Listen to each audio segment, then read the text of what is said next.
Hi guys, আমি আবার একটা নতুন ভিডিও নিয়ে চলে আসলাম। আজকে রান্না হচ্ছে তিনখানা ডিম, তিনজনের তিনখানা ডিম। কারণ বেশি ডিম খাবার শরীরের পক্ষে ভালো না, তিনজনের তিনখানা ডিমই যথেষ্ট।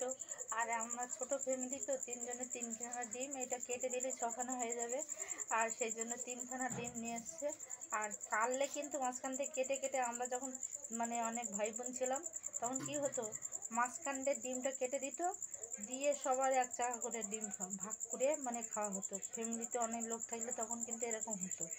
তা সেরকম অবস্থা আমার ছোট ফ্যামিলি, তাও তিনখানা ডিম এসছে। ছোট কেটে, মাঝখান দিয়ে কেটে মানে হাফ হাফ করে খেতে হবে।